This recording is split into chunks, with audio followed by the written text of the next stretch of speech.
Standard 4 Hindi, उसमें semester 2 का पहला चैप्टर 9 है। ताहे ये कौन है? Doctor APJ Abdul Kalam. तो ये मिसाइल मैन के नाम से प्रसिद्ध है। ये एक साइंटिस्ट भी है जिसके बारे में आज हमें जानकारी लेनी है। यहाँ पे एक पहेली दी गई है। राष्ट्रपति ये थे हमारे, मिसाइल मैन कहलाते थे, डॉक्टर नाम के आगे लगता वैज्ञानिक जाने माने थे। तो कौन है? Doctor APJ Abdul Kalam. वो एक राष्ट्रपति भी थे, मिसाइल मैन के नाम से भी प्रसिद्ध थे। उसके नाम के आगे क्या लगता है? डॉक्टर। और वो एक प्रसिद्ध जाने माने वैज्ञानिक भी थे। तो आज हमें उनके बारे में ही जानकारी लेनी है। तो चलो आइए, उससे पहले जो उसका शब्दार्थ है वो देख लेते हैं। शब्दार्थ में पहला है सांत्वना यानी दिलासा, भौतिकी फिजिक्स, सलाहकार यानी सलाह देने वाला, गिदड़ भभके यानी झूठ मूठ डराना, मनोयोग यानी मन लगाकर, औषधिया यानी दवाइयाँ, फिर है आत्मसात अपनाना, प्रक्षेपास्त्र यानी मिसाइल, अग्रणी यानी आगे, प्रयास प्रयत्न और कोशिश, परमावश्यक यानी बहुत ज़रूरी, व्याख्यान यानी भाषण जिसे हम स्पीच बोलते हैं। तो ये जो अब हम के शब्दार्थ वो आपको लर्न करने हैं। अब हम पाठ की शुरुआत करते हैं। यहाँ पे ये व्याकरण बारे में बताया है कि सेंटेंस में लास्ट में कौन सा भाव है उसके अनुसार ही चिन्ह लगाया जाता है। तो यहाँ पे है वाक्य के पूरे होने पर लगाया जाता है पूर्ण विराम। वाक्य पूरे होने पर पूर्ण विराम यानी ऐसा चिन्ह। फिर है अल्प विराम यानी ऐसा जहाँ पर थोड़ी देर के लिए रुकते हैं वहाँ लगाते हैं। कोई भी सेंटेंस ऐसा हो जिसमें बीच में हमें रुकना पड़ता है तो वहाँ पे ये अल्प विराम लगाया जाता है। उसके बाद है प्रश्नवाचक चिन्ह यानी प्रश्न पूछने के लिए कोई वाक्य में भाव बताया हो तो उसके अंत में क्या चिन्ह लगाया जाता है? प्रश्नार्थ चिन्ह। फिर है लास्ट में विस्मयादि बोधक चिन्ह यानी उद्गार चिन्ह। कोई भी सेंटेंस में हर्ष, शोक, भय, घृणा, प्रेम, आश्चर्य आदि भावों को प्रकट करने के लिए ये चिन्ह लगाया जाता है। तो ये जो चिन्ह है 4 वो कहाँ पे लगाए जाते हैं वो आपको समझना है। शुरुआत करते हैं। मैं यह बहुत गर्व के साथ तो नहीं कह सकता कि मेरा जीवन किसी के लिए आदर्श बन सकता है, लेकिन जिस तरह मेरी नियति ने आकार ग्रहण किया उससे किसी गरीब बच्चे को सांत्वना अवश्य मिलेगी जो किसी छोटी सुविधाहीन सामाजिक स्थिति में जी रहा हो। शायद मेरी कहानी उसे निराश की भावना से मुक्त करने में सहायक हो। ये जो पैराग्राफ दिया है उसमें यहाँ पे बताया है कि कोई ऐसा वाक्य हो वो पूर्ण होने के बाद कौन सा चिन्ह लगाया जाता है? पूर्ण विराम। देखो यहाँ पे फिर है बीच में हम जब रुकते हैं यानी थोड़ा विराम लेते हैं तो कौन सा चिन्ह लगाया जाता है? अल्प विराम। बच्चों 15 अक्टूबर 1931 में मेरा जन्म हुआ था तमिलनाडु के रामेश्वर में। मेरे गांव का नाम था धनुषकोडी। मेरे पिता का नाम जैनुलाब्दीन और माता का नाम आशिमा था।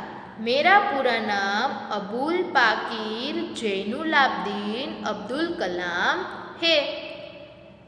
क्या है पूरा नाम? अबुल पाकीर जैनुलाब्दीन अब्दुल कलाम। मेरे पिता नावें बनाते थे और मछुआरों को किराए पर देते थे। हम एक संयुक्त परिवार में रहते थे और घर का गुजारा बड़ी मुश्किल से ही हो पाता था। तो यहाँ पे है बच्चों, फिर है विस्मयादि बोधक चिन्ह यानी उद्गार चिन्ह है। 15 अक्टूबर 1931 में मेरा जन्म हुआ था। कहाँ पे हुआ था? तमिलनाडु के रामेश्वर में। कब हुआ था? 15 अक्टूबर 1931 में। उसके गांव का नाम क्या था? धनुषकोडी। अब्दुल कलाम के पिता का नाम जैनुलाब्दीन और माता का नाम है आशिम्मा। उसका पूरा नाम अबुल पाकिर जैनुलाब्दीन अब्दुल कलाम है। पिता यानी जो अब्दुल कलाम के पिता है वो क्या बनाते थे? नावे और मछुआरों को किराए पर देते थे।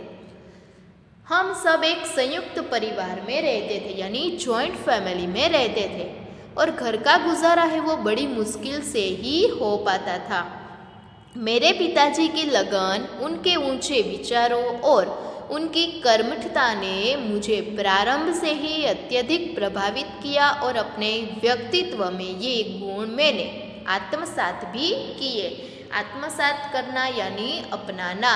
पिताजी के जो व्यक्तित्व में गुण थे वो सभी किसने अपनाए? एपीजे अब्दुल कलाम। एपीजे अब्दुल कलाम का पूरा नाम क्या है? अबुल पाकिर जैनुलाब्दीन अब्दुल कलाम। अबुल यानी ए, पाकिर यानी पी, जैनुलाब्दीन यानी जे, एपीजे अब्दुल कलाम। अपनी माँ के बारे में क्या कहूँ? अपनी माँ के बारे में क्या कहूँ? उनके प्रेम, त्याग और विश्वास ने मुझे सदैव शक्ति दी है। उनके प्रति अपनी इन भावनाओं को मैंने अपनी एक कविता में पिरो दिया है जो मेरी पुस्तक विंग्स ऑन फायर के प्रथम पृष्ठ पर ही मुद्रित है।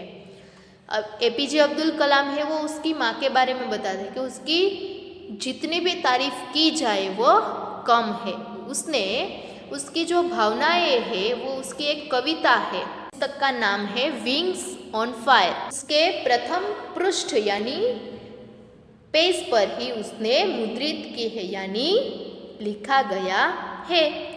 जीवन में सफलता तथा अनुकूल परिणाम प्राप्त करने के लिए दृढ़ निश्चय, आस्था तथा सकारात्मकता इन तीनों शक्तियों को भली भांति समझ लेना चाहिए।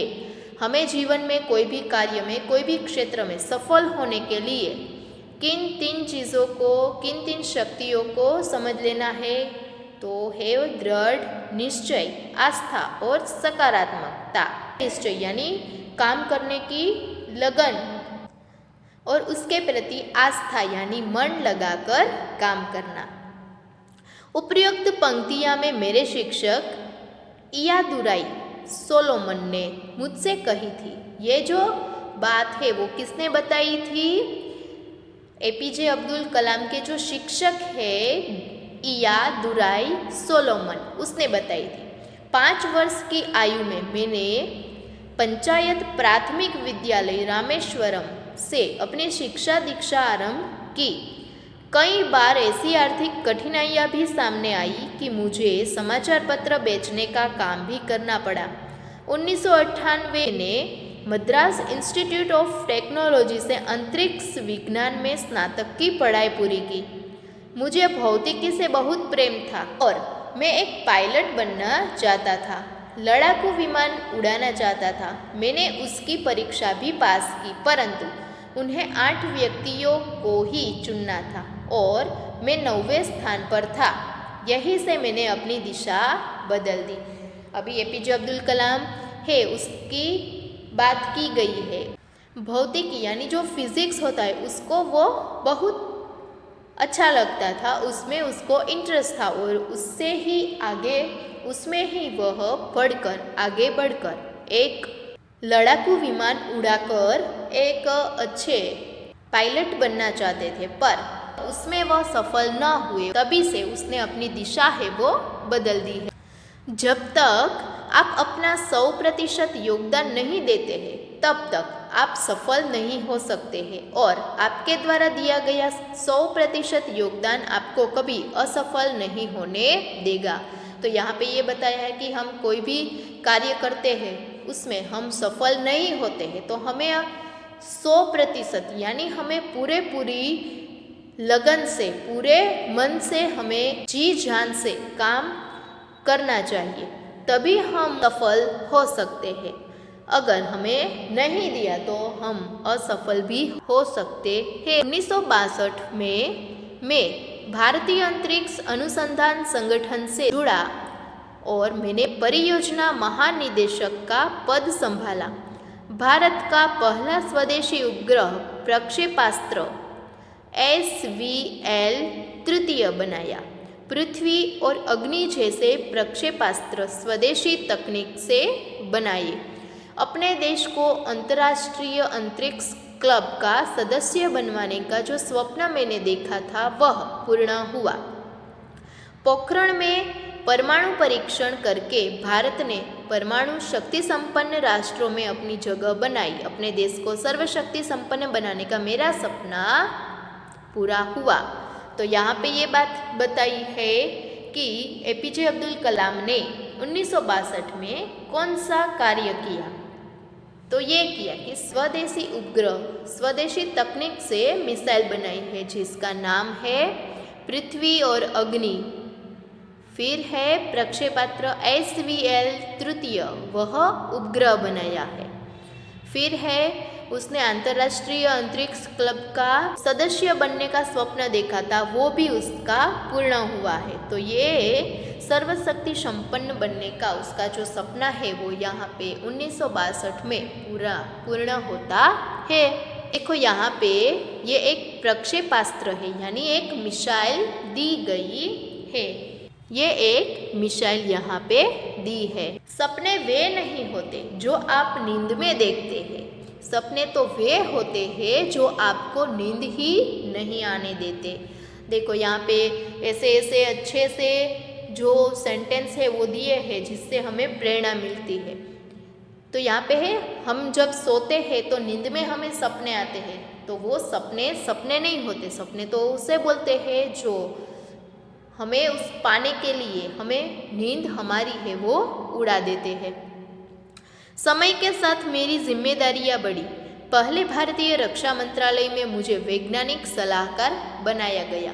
फिर वर्ष 2002 में देश के 11वें राष्ट्रपति के रूप में चुने जाने का मुझे सौभाग्य प्राप्त हुआ। मैं राजनीति से अधिक देर तक बंध कर नहीं रह सकता था, अतः वर्ष 2007 में अपने कार्यकाल के समाप्त होते ही मैंने दोबारा राष्ट्रपति न बनने का निर्णय लिया।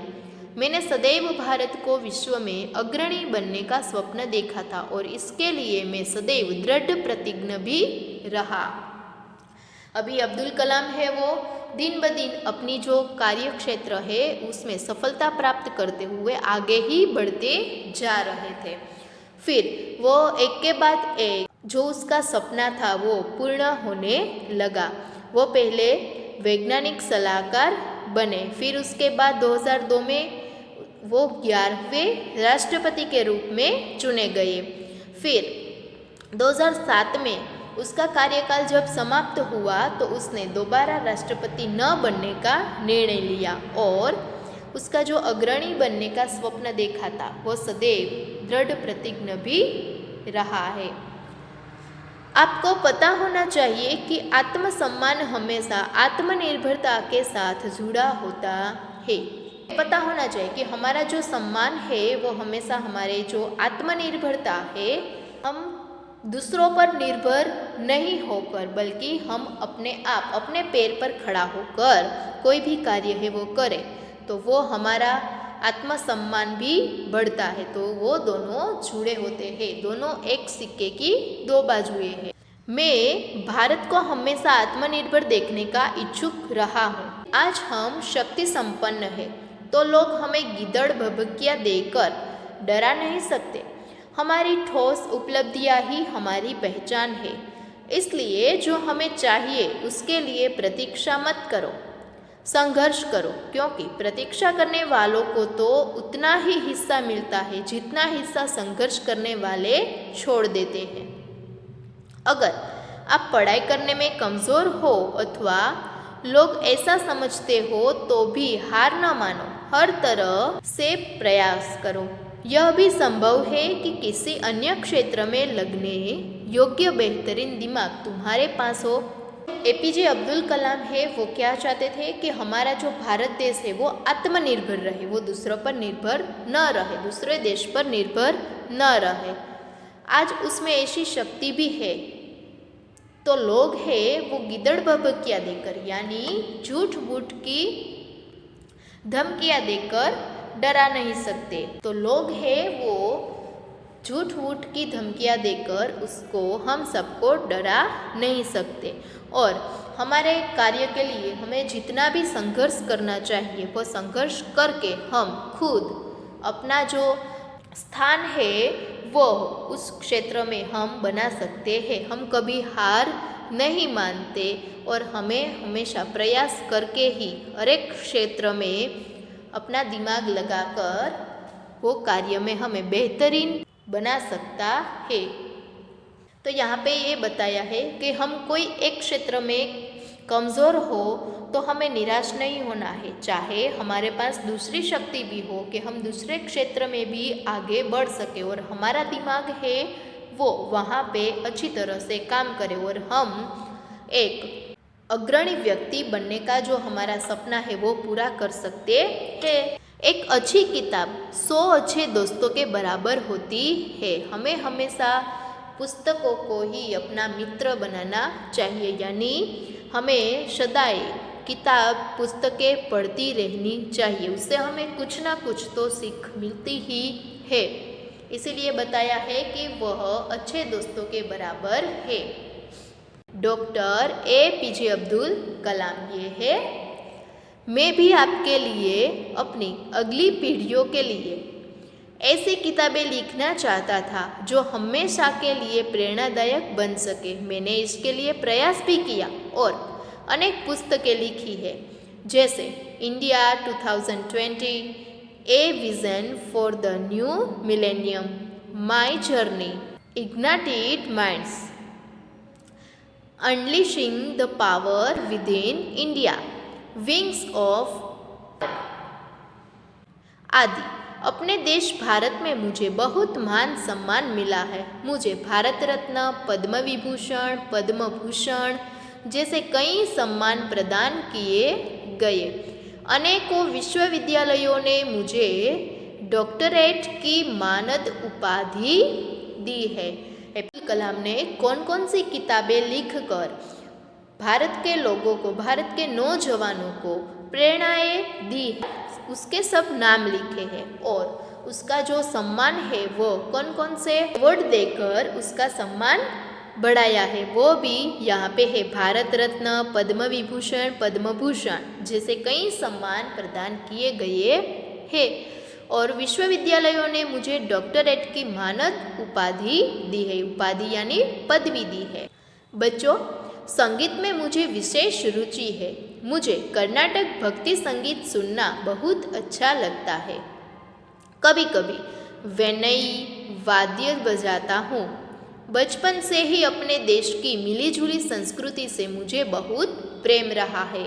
मैंने गीता का अध्ययन मनन पूरे मनोयोग से किया है। मनोयोग यानी पूरे मन से, पूरा मन लगाकर अध्ययन किया है।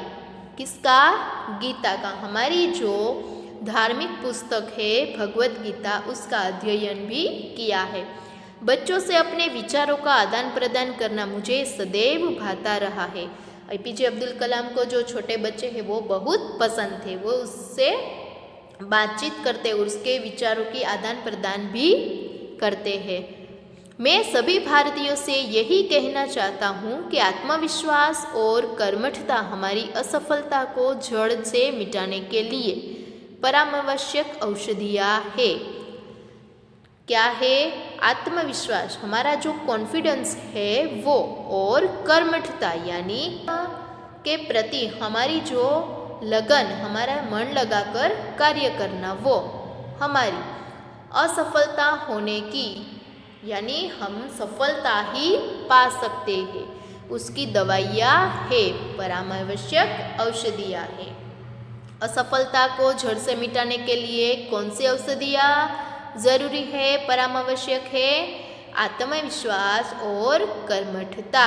तो ये पाठ है, उसमें आपको समझना है। लास्ट में दिया है जय हिंद, ये एक नारा है। एपीजे अब्दुल कलाम के बारे में हमें जानकारी मिलता हुआ एक पूरा पाठ, जो बचपन से लेकर उसकी पूरी जिंदगी में, पूरे जीवन में उसने कौन कौन सी कठिनाइयों का सामना करके कौन से क्षेत्र में वो आगे बढ़े हैं, कौन से पुस्तकें लिखी है और उसे कौन से अवार्ड से सम्मानित किया है, वो सभी जानकारियाँ हमें इस पाठ में जानने को मिली है। तो वो आपको समझना है